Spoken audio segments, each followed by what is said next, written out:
प्रहलाद जी से भेंट है। श्री सच्चिदानंद रूपाय विश्वोत्पत्त्यादि हेतवे तापत्रय विनाशाय श्री कृष्णाय वयं नमः। यं प्रव्रजन्तमनुपेतं वेदकृत्यं द्वैपायनो विरहकातराजुहाव पुत्रेति तन्मयि तनया तर्वो विनेदु स्त्वं सर्वभूतहृदयं मुनिमानतोऽस्मि। हरे कृष्ण श्री कृष्ण कृष्ण हरे हरे हरे राम श्री राम राम हरे हरे हरे कृष्ण श्री कृष्ण कृष्ण हरे हरे हरे राम श्री राम राम हरे हरे राम तो श्री राम राम हरे हरे।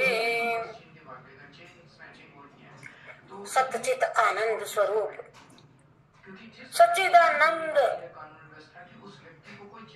स्वरूप भगवान श्री कृष्ण को हम नमस्कार करते हैं, जो जगत की उत्पत्ति, स्थिति और विनाश के हेतु तथा आध्यात्मिक, आदि दैविक और आदि भौतिक तीनों प्रकार के पापों का नाश करने वाले हैं।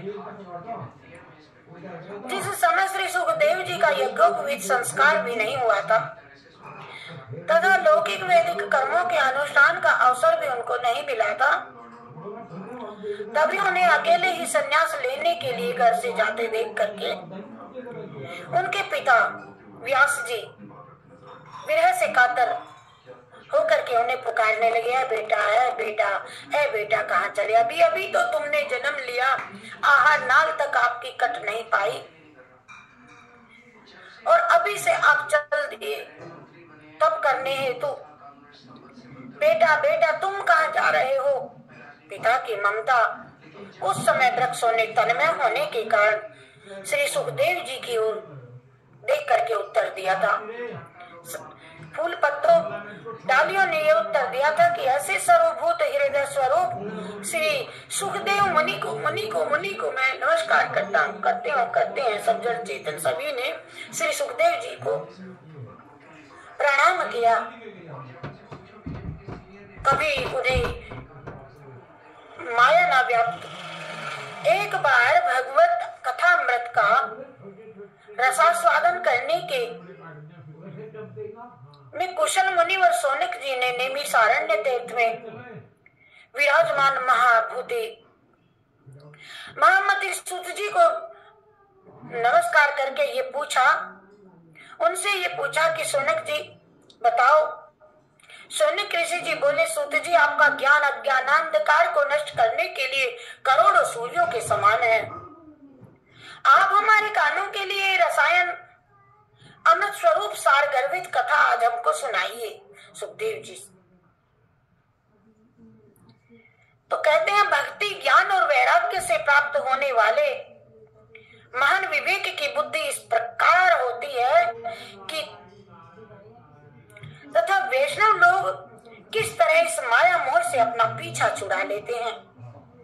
ये माया इतनी प्रबल है, समझदार व्यक्ति या संत किस तरह से इस माया से अपना पीछा छुड़ा लेते हैं।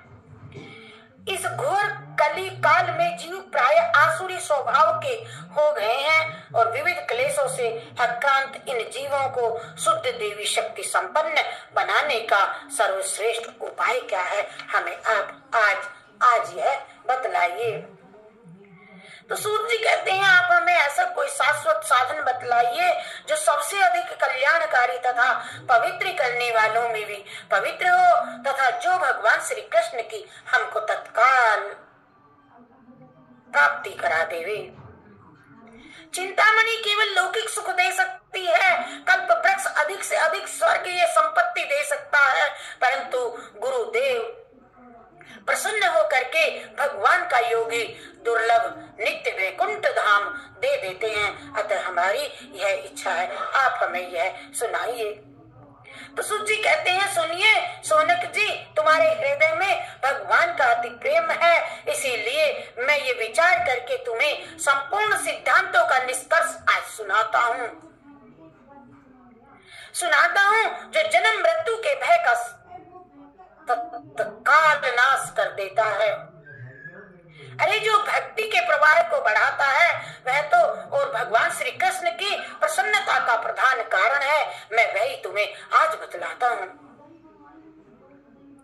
और उसे सावधान होकर के सुनो। श्री सुखदेव जी ने कलि युग में जीवों के काल रूपी सूर्य के मुख का ग्रास होने के त्रास का आत्यंतिक नाश करने के लिए श्रीमद् भागवत शास्त्र का प्रवचन वहां पर किया है। श्री कृष्ण गोविंद हरे मुरारी हे नाथ नारायण वासुदेव। श्री कृष्ण गोविंद हरे मुरारी हे नाथ नारायण वासुदेव।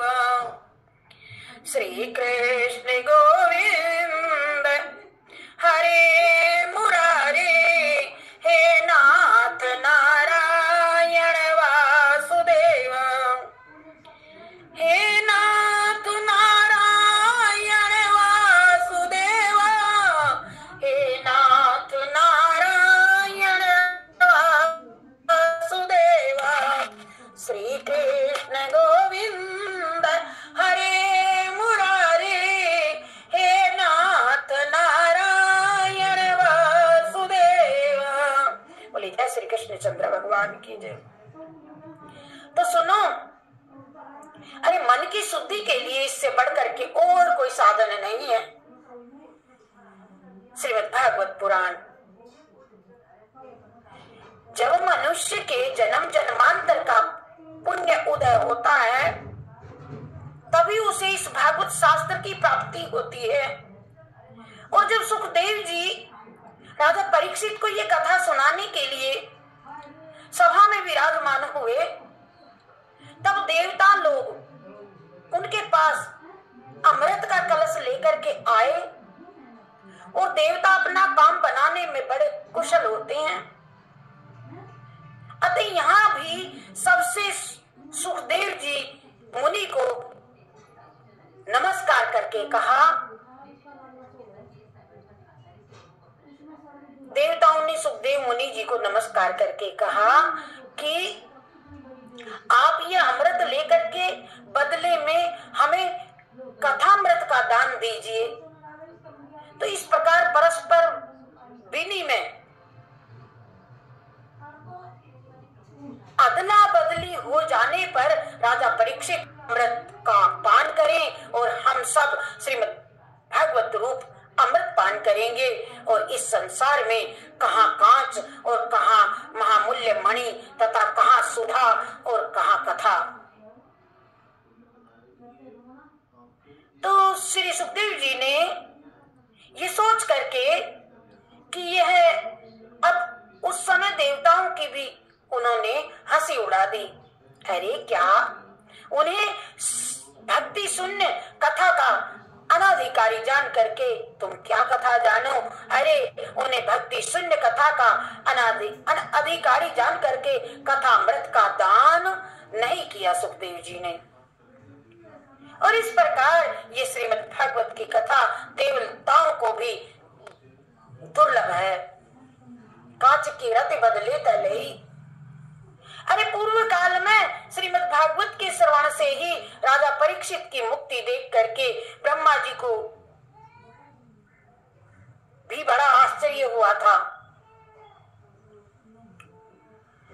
तो उन्होंने सत्यलोक में तराजू बांध करके सब साधनों को तोला और अब अन्य सभी साधन तोल में हल्के पड़ गए। अपने महत्व के कारण भागवत ही सबसे बड़ा भारी रहा। और ये देख करके सभी ऋषियों को बड़ा विस्मय हुआ और उन्होंने कलयुग में इस भगवत स्वरूप भागवत शास्त्र को ही पढ़ने सुनने से तत्काल मोक्ष देने का निश्चय किया। तो सप्ताह विधि से श्रवण करने पर यह निश्चय भक्ति प्रदान करता है श्रीमद् भागवत। पूर्व काल में इसे दया परायण सनकादि ने देव ऋषि नारद को सुनाया था।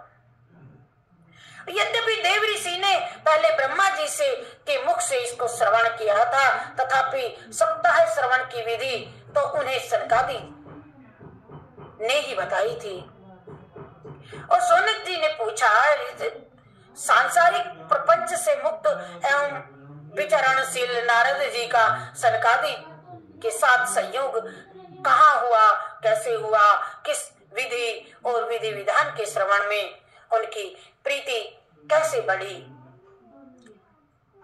हे गुरु जी, हमें यह सब बतलाइए। तो सूत जी ने कहा, अब मैं तुम्हें यह भक्तिपूर्ण कथा सुनाता हूँ जो सुखदेव जी ने मुझे अपना अनन्य शिष्य जान करके एकांत में सुनाया था। एक दिन विशालापुरी में वे चारों निर्मल ऋषि सत्संग के लिए आए और वहां उन्होंने नारद जी को भी देखा।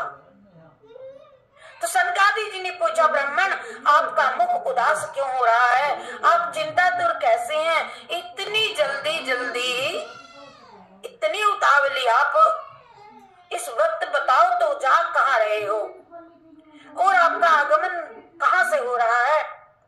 इस समय तो आप उस पुरुष के समान व्याकुल जान पड़ते हो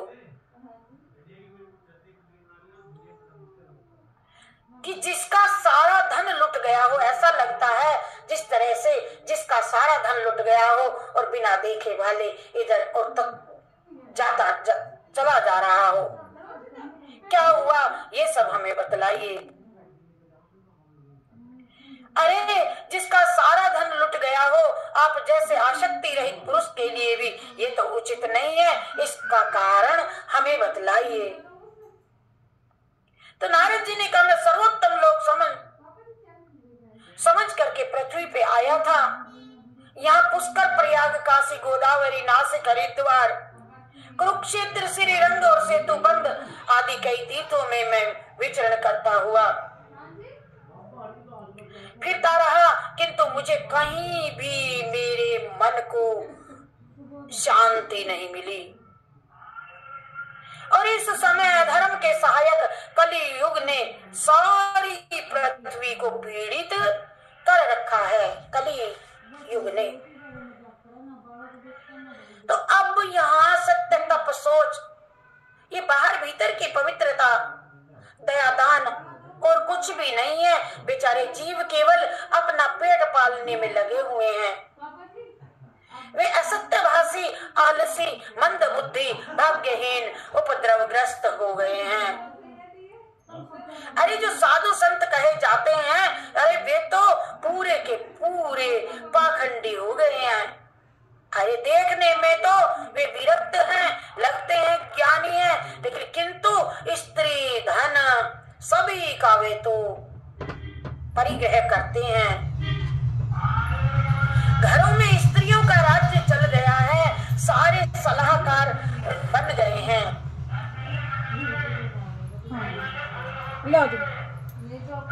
सब घरों में स्त्रियों का राज्य चल गया है। सब घरों में सालों सालियां की चलती हैं, सालों की सलाह पर चलते हैं। लोग कन्या विक्रय करने लगे हैं। लोभी लोग कन्याओं को बेचते हैं और स्त्री पुरुषों में कलह मचा हुआ है। महात्माओं के आश्रम, तीर्थ और नदियों पर यवनों, विधर्मियों का अधिकार हो गया है। उन दुष्टों ने बहुत से देवालय भी नष्ट कर दिए हैं। और इस समय यहाँ न कोई योगी है, न कोई सिद्ध है, न ज्ञानी है और न कोई सत्कर्म ही करने वाला रहा है।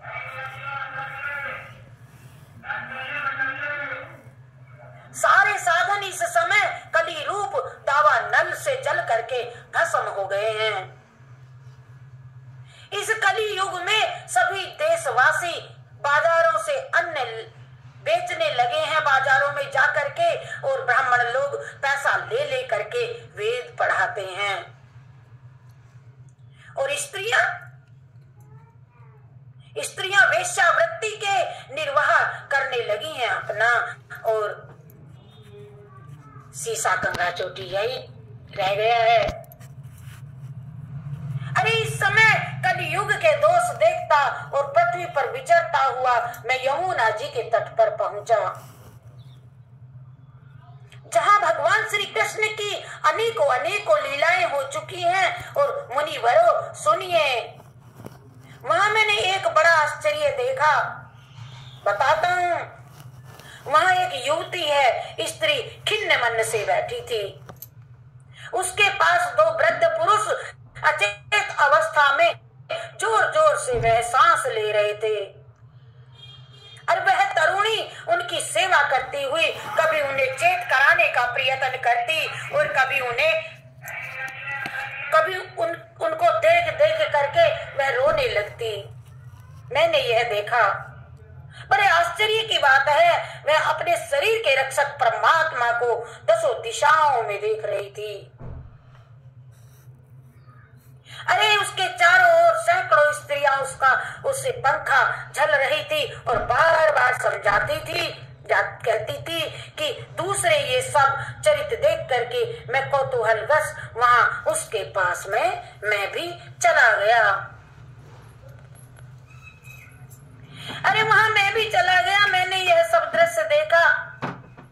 मुझे देख करके वह युवती खड़ी हो गई और बड़ी व्याकुल हो करके वह कहने लगी। उस युवती ने कहा, अजी महात्मा जी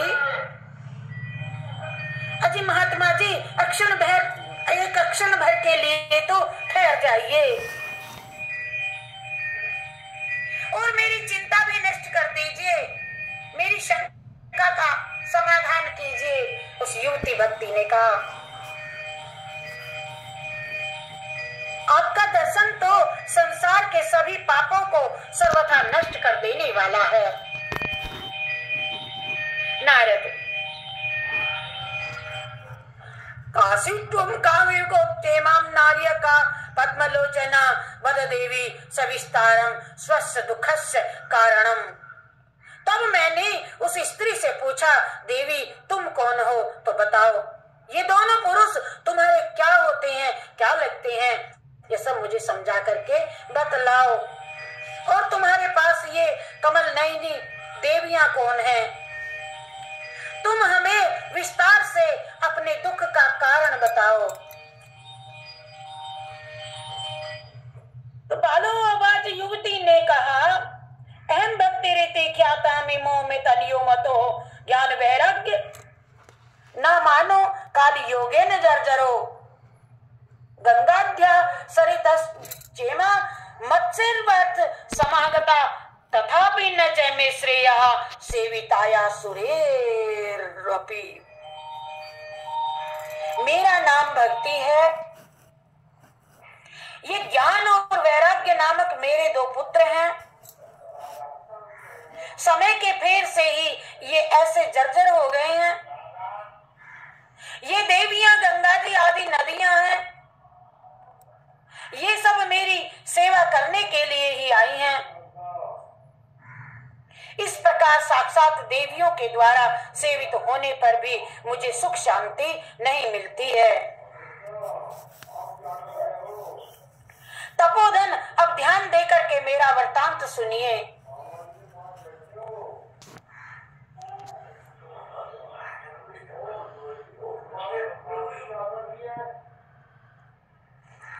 मेरी कथा वैसे तो प्रसिद्ध है, फिर भी उसे सुनकर आप मुझे शांति प्रदान करें।